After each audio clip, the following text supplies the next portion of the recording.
So we are reading Ultimate Journey by Robert Monroe. We are on chapter 4, page number 52 of the PDF. The lips didn't move, but I heard. I was expecting this now. There was a warm chuckle in what I understood. He, she, I've never had that name before. I meant no disrespect. I didn't know what to call you. One name is as good as another. Now, do you really believe I can be of help to you? I always hoped that you could. In what way? To answer a few questions. What good would my answers be to you? I don't know. You insist others obtain their own answers. Why should you be different? Now, this is a good one, right? Robert Monroe always said that, okay, now you go into these expanded states, ask the question, get answers for yourself. So now the entity is giving it back to Robert Monroe. This struck home. It was as if my bluff had been called. You're right. What I'm really interested in is you, not answers to my questions. I am only one of your statistics, one of the 1 in a million types. Your friend has done well in locating me. I perceive you as Occidental, yet no one on earth really believes you exist. But we have met before, just once, haven't we? You see, you are answering your own questions. Yet, you have lived only one physical lifetime. You have not been recycled like the rest of us. But how do I know these things? You are reading my mind. So now this entity has had one life existence, right? And Robert Monroe, because he's in that altered state of consciousness and through non-verbal communication is actually being able to read whatever that other entity is thinking, right? So this clearly indicates that when we go into these altered states, if we know what the other is thinking, then there can be nothing hidden. You are reading my mind. Only a part of it, and with your permission, I'm sure. One continuous lifetime for 1800 years. How do you stay young? I keep changing jobs. That keeps anyone young. Is that a good answer? A great one. What a pleasure to meet you this way. What is your job now, if it may be called that? You might call me an organizer or facilitator, whichever you like. Okay, now this is the wisest and the oldest person living on the earth right now. Okay, I misinterpreted, right? And he has been living for 1800 years and is yet looking very young. This is something that we hear with our Rishi Munis also, that they lived for hundreds and hundreds of years. So this is what he is also experiencing absolutely pratyaksh right there.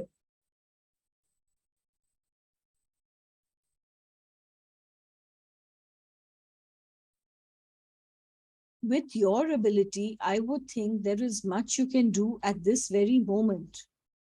I keep busy. What? No, I can read it. You drive an ambulance, you're a late night bartender, a psychiatric counselor, and you're just on your way to teach history at the university. And there's more. I like people. Wait, you flew gliders once at Harris Hill. I think I remember you. That's where it was. Just having a little fun.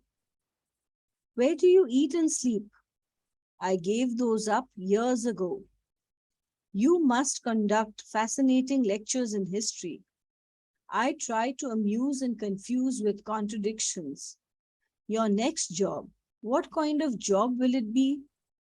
Organizing, naturally, introducing a variable, just as you do, such as this book or the mind-altering programs you disseminate. All add a variable into the lives of those who encounter them.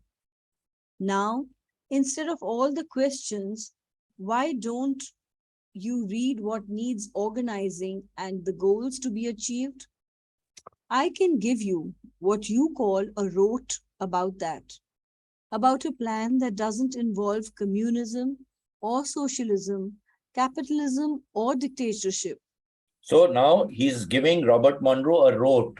Okay, now Robert Monroe has encountered him previously when he was flying gliders at Harris Hill. So he's actually met this person.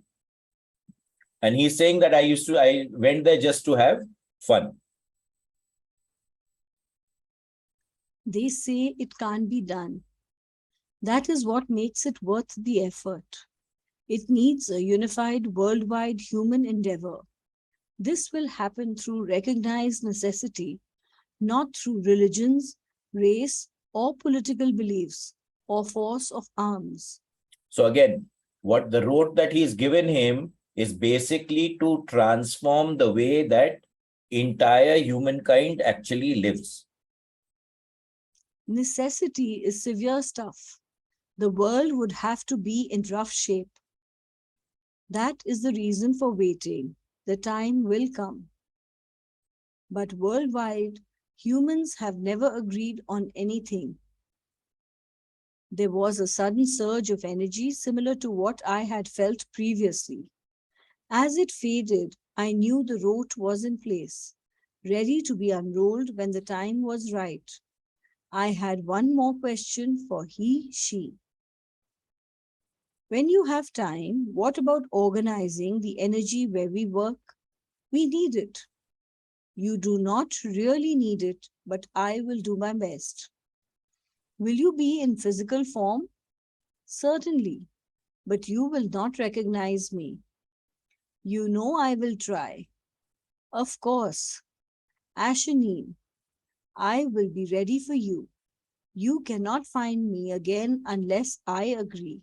And now I am due at the university. So he's calling Bob Ashanin, right? So he must have known him from elsewhere and before. Thank you so very much. Will I see you again soon? No, not for a while. He, she, the organizer, turned and left without a backward look. Reluctantly, I searched for my inspec friend, but I could not obtain a fix on any radiation. I was aware it was time to return to the physical, which I accomplished with no trouble. Once there, I sat up, stretched my arms, and suddenly realized I had been given a clue. He, she had called me Ashanine.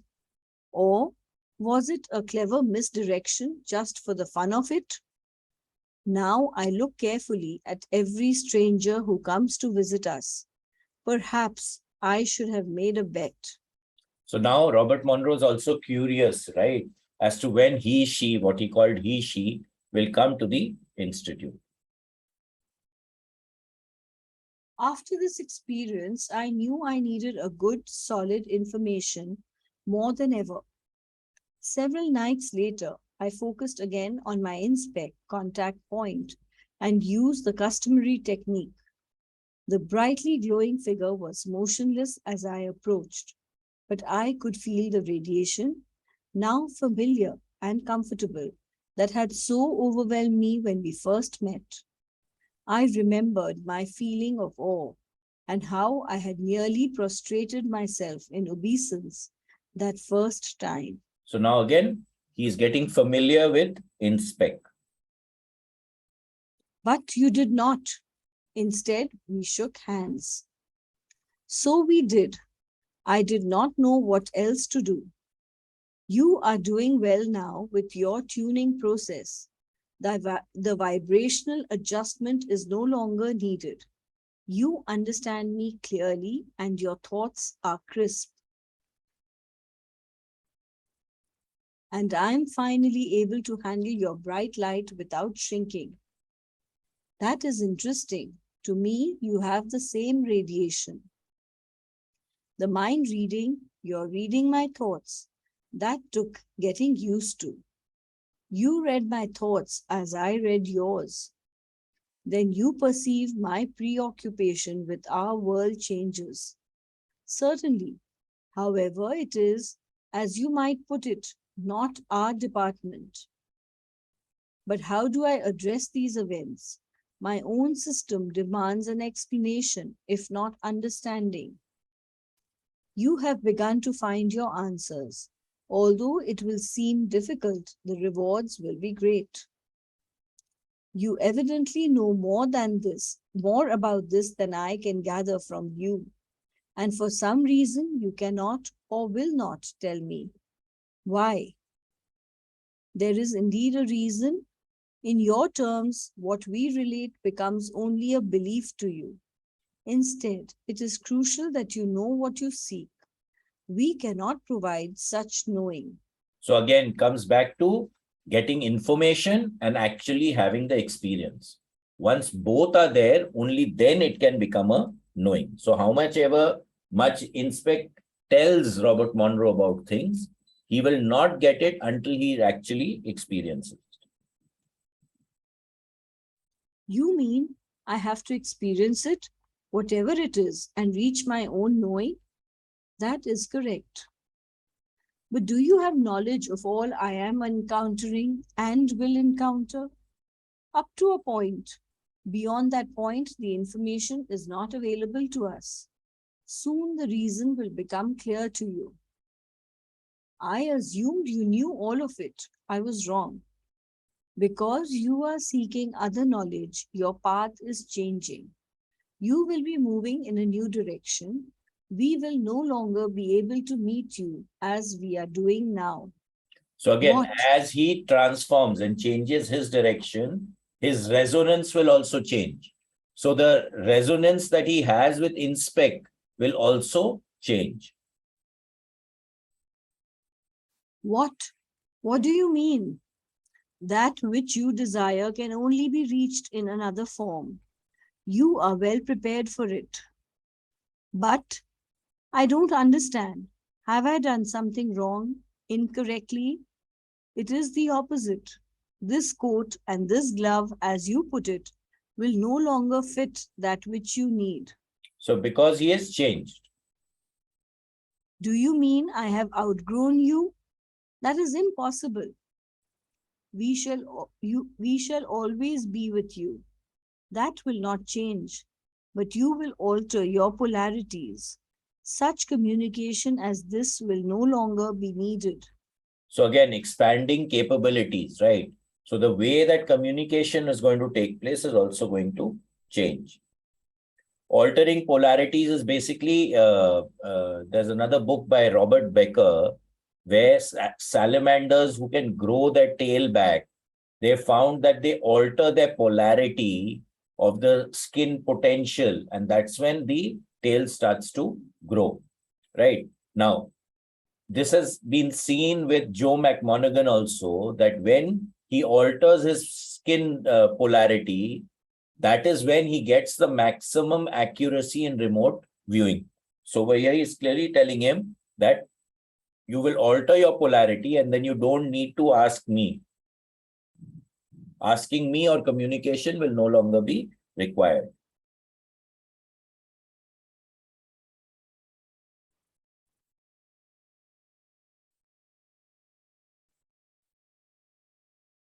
Alter my polarities, but I don't know how to do that.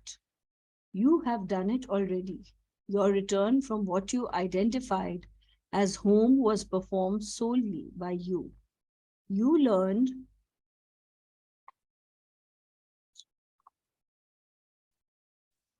You repolarize to achieve the change.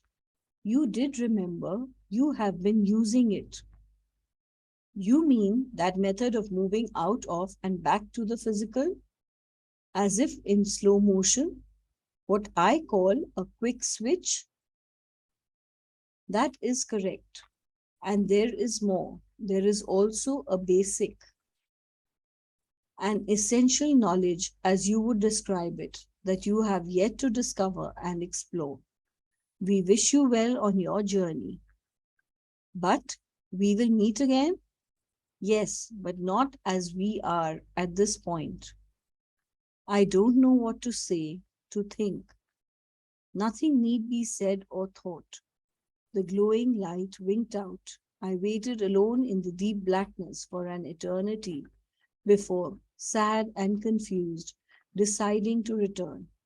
Feeling of loss was overwhelming, and a missing basic, a new direction, but in my loneliness there was no place to look. So again, people will always come and go in life, right? Teachers will always come and go. Once we learn the lesson, we need to move on. This is a given. Chapter 5: Recoup and Regroup. At first, I found it impossible to get over the loss of my inspec friend. I tried many times, in desperation, to meet again at our contact point, but it was empty. There was simply nothing, not even a whisper of energy radiation. The feeling of abandonment and lack of direction was overwhelming. It was difficult to keep the resultant depression from permeating my daily life, but eventually I managed more or less to succeed. With the inspec connection seemingly dissolved, my goal of becoming a member of that species dimmed, but it was certainly not forgotten. Gradually, I restored balance as everyday questions demanded answers. And as I knew of no one who could help me, I kept the problem to myself. So the goal of becoming like the inspec still remained, although the inspec had disappeared. I was supposed to be taking a new direction, but I had no idea or clue as to what that meant. Linked to this was the question: what was the basic I had missed? However, there was one item I was sure of. Whatever the direction, it was an integral part of a learning process, whether I liked it or not. I turned again to the basic. What could it be? So many times, the simple thing is what actually transforms us or takes us where we want to go. Something I realized was missing from my own different overview. The only approach I could think of was to go back to the basics in an attempt to discover what the missing one was. I had no choice. What was needed was a solid baseline of well tested knowing before I could venture into the unknown areas where I hoped to uncover the missing basic. To begin with, I needed to establish a first priority, a clear understanding of the here and now, of physical life just as it is without philosophical and emotional discoloration. This would make a firm foundation. So, with all this in mind, I settled down to put my thoughts in order.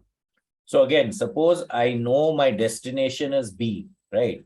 But if I don't know where A is, A being where I am, I can never get to B. So very clearly he's saying now I needed a clear understanding of the here and now, the physical life that he is actually living, right? Without any kind of discoloration. Understanding it as it is.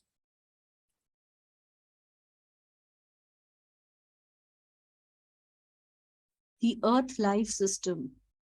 When carbon based life began to appear and expand into various forms, every form had a prime directive: survive. In detail, this meant physical survival in a highly organized and balanced system of reciprocity and symbiosis. Survival of the individual unit guaranteed survival of the species. So this is a prime directive for all of us, survival, right? When our survival is threatened, then we don't pay attention to nearly anything else, right? We are focused on surviving.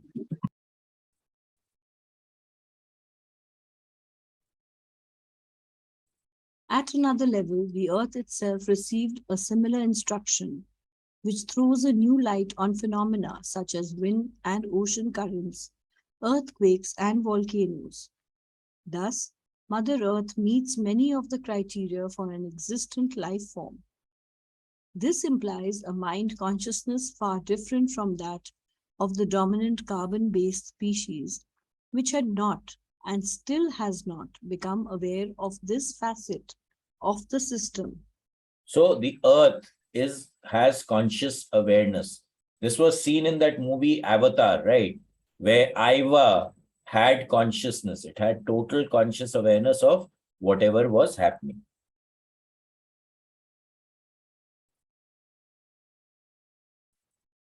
Survival was and is the first law of the system. In order to survive, each life form needed to absorb its own daily quota of nutrients. Those that, for whatever reason, were unable to do this either mutated or became extinct. So had to absorb nutrients to grow and to survive, right? Again, to survive, they had to consume whatever needed to be consumed. And if you didn't consume, then you were destroyed.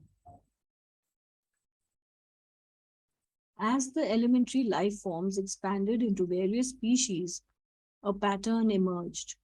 The bigger, faster forms found the slower, smaller, or stationary forms good eating. In response, the smaller forms learned to move faster, to reproduce more frequently and copiously, or become discarded in the scheme of things. So again, adapting to what was needed in order to survive. Conversely, the slower big forms found smaller but faster forms emerging with sharp teeth and the ability to act in concert. In reality, no life form was absolutely safe from others. Danger, crisis, stress, and death became the general pattern. Fear of individual non survival as danger manifested itself minute by minute triggered action, fight or flight, in the typical Earth life system participant. And as the whole pattern and process expanded, a balance emerged, a balance which we now know as the food chain. So again, for survival, flight and flight was very important.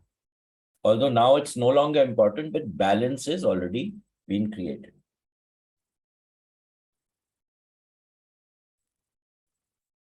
The Earth life system was and still is an exquisitely self adjusting, auto tuning, self regenerating organization of energy. The more we investigate the interactive symbiotic relationships contained therein, the more fascinating and complex they become. The entire structure is one of polarities, yet each part is interconnected. So you have yes and no, you have black and white, and you have polarities, right? But everything in this Earth life system is interrelated. Looking again at the Earth life system, we see that the underlying competition theme seems to be a product of the command to survive. Each and every living unit competes for the basics of physical survival: food, water, oxygen, warmth, and sunlight. Often, this translates into living space on and in the ground, in the water, in the air. We have various names for this: territorial imperative, room, house, lair, den, hunting reserve, personal property, real estate, cities, nations. Life forms fight for these and die for them. So basically, again, survival. Looking for space to live in, looking for food, looking for protection, and of course, not mentioned here, but procreation. Set against this is the delicate assignment of living space on the basis of capability. Each species can survive only in its appropriate environment. In water and air, the system remained in fair balance with the food chain, operating efficiently, often to the point where changes became no more than a small shift or tune up. On land, however, the balance was harder to sustain. Hence, the variety of life forms evolved more rapidly, with impressive ingenuity being used to solve the problems of replication and survival. Now, my baseline, where I am operating from at this time, included the following points. 1.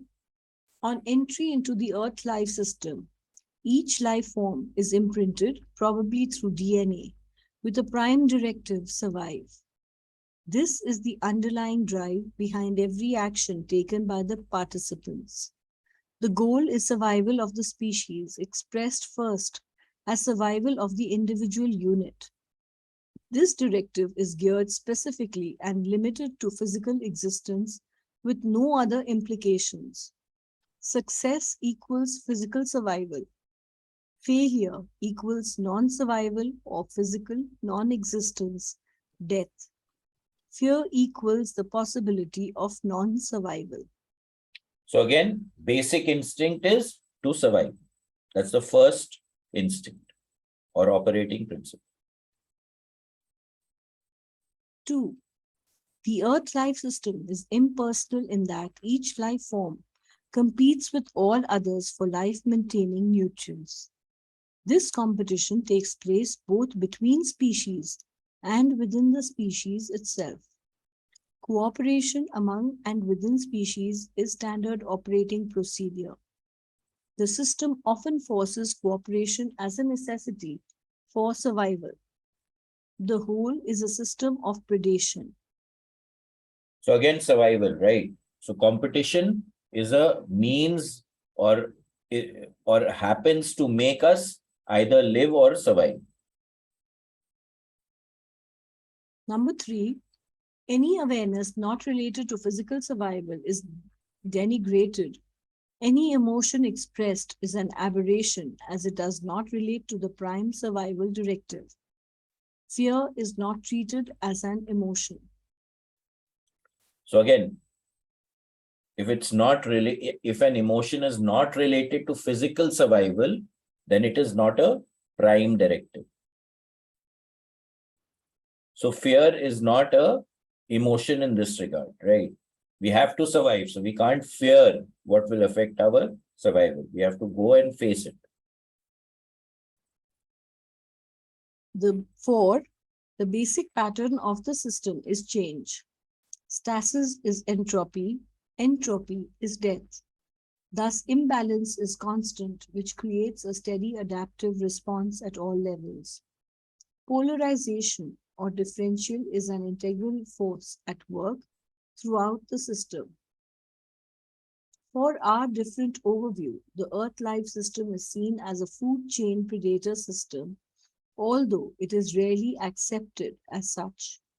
It may appear chaotic and complex, but it is organized and operates under a few simple rules. Grow and exist as long as you can. Get what you need to exist. Maintain your species by reproducing. So again, survive as long as you can. Use whatever resources you have in order to survive. And of course, reproduction so that the species can be maintained. There are no limitations or conditions in applying these rules. Strength, speed, perception, sharp sensory awareness, and response all are great assets. Symbiosis and parasitic patterns are highly acceptable. Honor, ethics, empathy, and the like are non-existent. So again, survival, right? By any ways and means, whether it's deception, lies, etc., it doesn't matter. Your prime directive is to survive. Every participant is a predator, and the process cannot be altered or changed as long as the Earth life system exists. Survival is difficult, if not impossible, without predatory action. So if you're not going to grab what you need or avail of what you need, you are not going to survive.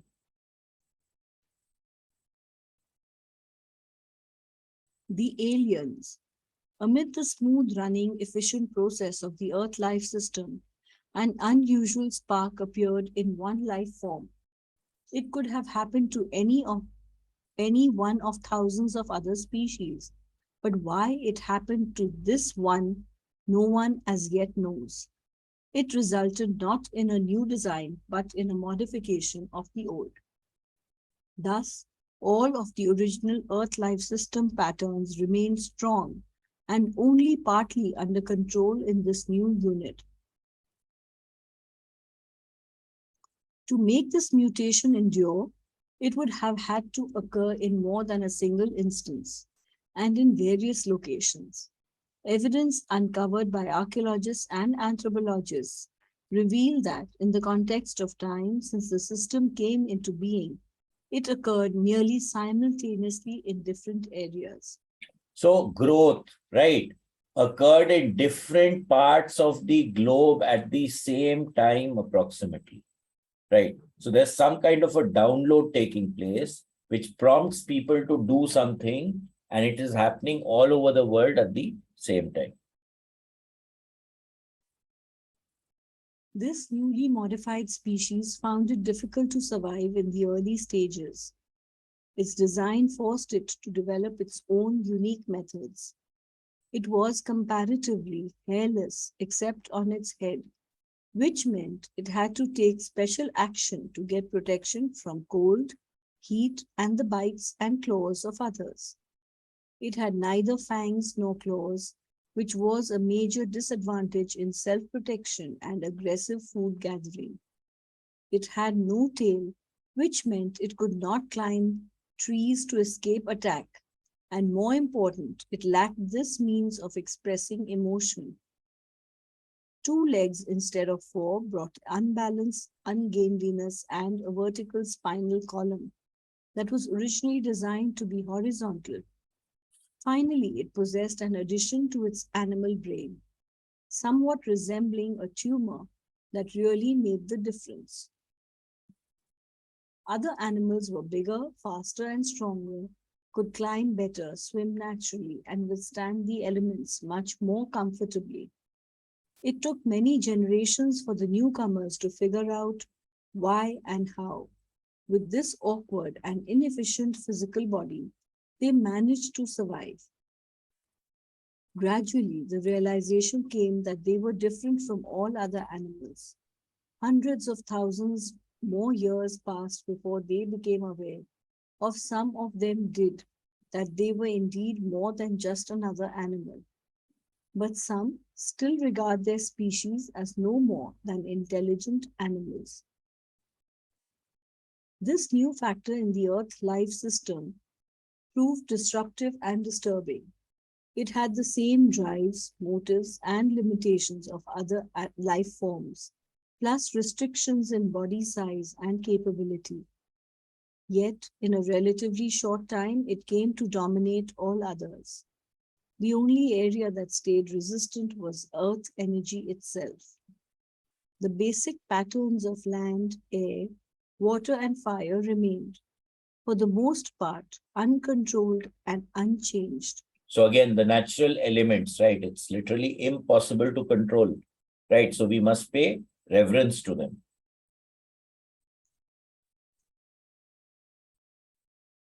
The conquest had a significant and vital price. By devoting virtually all of its energies into the Earth life system, the new species disregarded or discounted any direct knowledge of what might lie beyond. So it became heavily locked into the reality of the Earth life system concept. But in direct conflict with this massive accumulation of and preoccupation with earthly knowledge was the most essential characteristics of the species, a mind consciousness foreign to the system itself. It was developing mind that provided the means to overwhelm all other species, that continued to take the original survival command to extremities and absurdities totally inconsistent with and beyond what could ever even remotely be construed as need.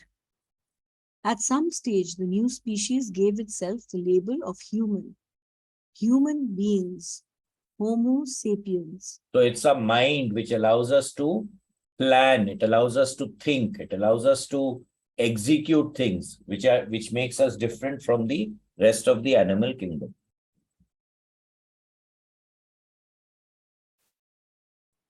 From early days, the human mind learned much from its heritage. It found the animal herd instinct for cooperation highly workable. It adopted the mating concept pulled from animals who protect their young until they can take care of themselves. It took over the team action in hunting. Organized cooperation enabled it to compete successfully with other animals. So the species developed into the greatest predators the earth had ever known and made the process an art and a science and even a sport. So man has become the biggest or the greatest predator in the earth. We are actually grabbing things from everyone else in the earth life concept.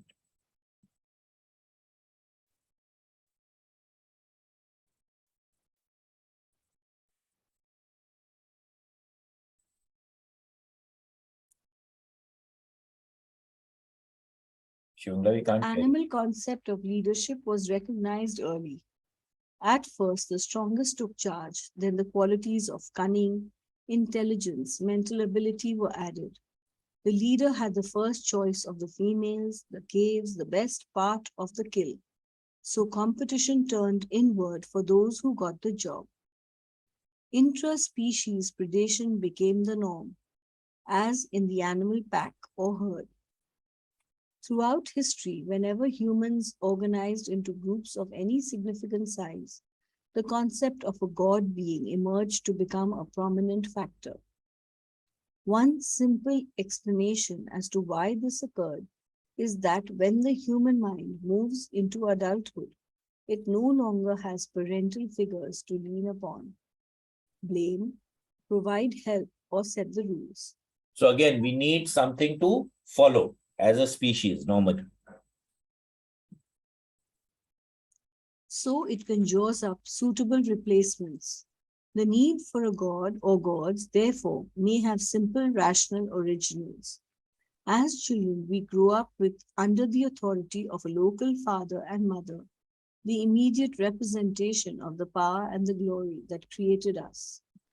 When we ourselves become adults and parents, we look for or fantasize a bigger father or mother to assume this role.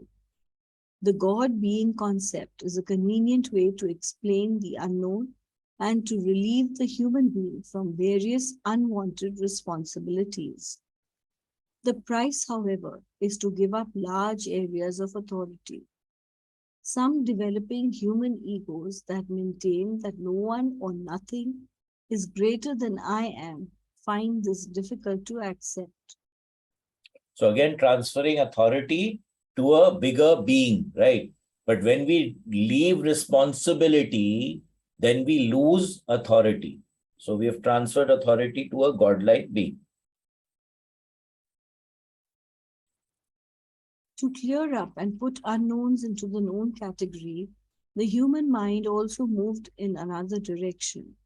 It took direct, repeatable experiences and, using the rule of cause and effect, turned them into knowns, which it passed down from father to son, mother to daughter, then from the spoken to the written word, and eventually into what became known as schools. So again, when you repeatedly have the same experience, that thing becomes a known. So if you're experiencing something again and again under a certain circumstances, then if something happens in that process, you will get to know what the end result is because it has become a known. You know what that experience is going to be. Only relatively recently were crude and simplistic known seeking processes established and given a label science.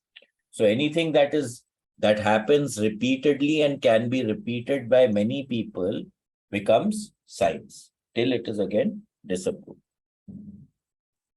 With the passing of time, the new dominant human species developed the predator driven process far beyond the simple kill for food fundamental.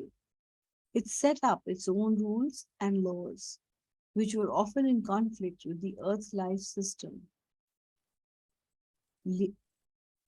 Lear was still a major tool of the trade, with greed, ego, sexuality, and other such being important components. Yet, despite the distortion and discoloration, the alien thinking seeped through. Again and again, the alien human mind began to express and demonstrate elements completely incompatible with the Earth life system.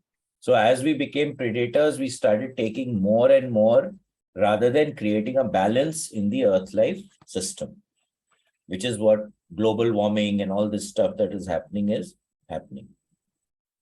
These were, first, concern and empathy as to other members of the species. Second, concern and empathy as to members of other species. Third, a growing curiosity and uncomfortable suspicion as to the limitations apparently imposed on all participants in the system. History and philosophy are full of curiosity seekers and suspicious human minds. They have always been, as there is today, a very thin layer of human minds who have the time and the energy to sit back and think. They have moved past the immediate need for survival effort. So again, once you transcend the need for survival, right, that is when you start looking for deeper meaning, for better answers, right? Then that is when you start exploring consciousness.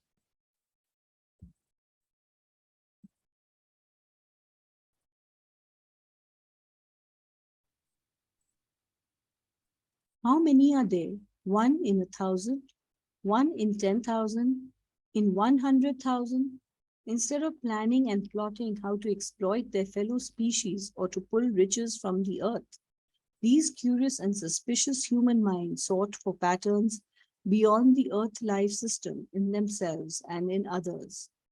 They found enough to strike responsive chords in their own being, and they passed along what they found. The message was that human beings are more than mere animals living and dying in the earth's life system. So again, when we started exploring into consciousness, we realized that we are much more than the physical body that is just living, just here, eating, excreting, reproducing, and living, right? Rather, we found that there was a deeper, expansive state within us, which we could actually touch.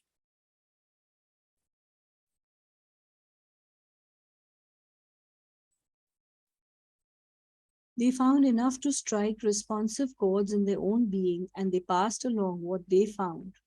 The message was that human beings are more than mere animals living and dying in the earth life system. Yet, to date, little has been achieved as a result, beyond such conceptions as hope, faith, guilt, simple belief, and a poorly defined collection of hints and suggestions under the general heading of love. So the species as a whole remains unfulfilled and restless. So until we connect to love, right, we will still be restless. Now, when you look at the map of consciousness, like we read in Power versus Force, love operates at a level of consciousness of 500 of 1000, right? Now, if you're below 200, you are on the left side of the grid. It creates a lot of problems and happiness cannot exist over there. When we want to be happy, we have to move above 200. And when we hit the level of 500, we actually start being totally on us.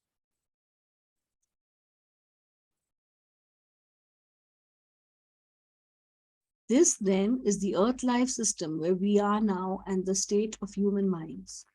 These are the knowns, and this is where we begin, according to our current scientific overview.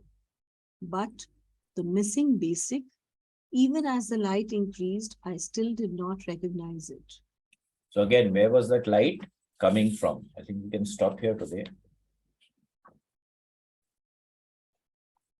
So it's basically going back to basics. Where did we come from? Where are we going? These are the questions that we need to ask. Why are we here? What are we here to experience?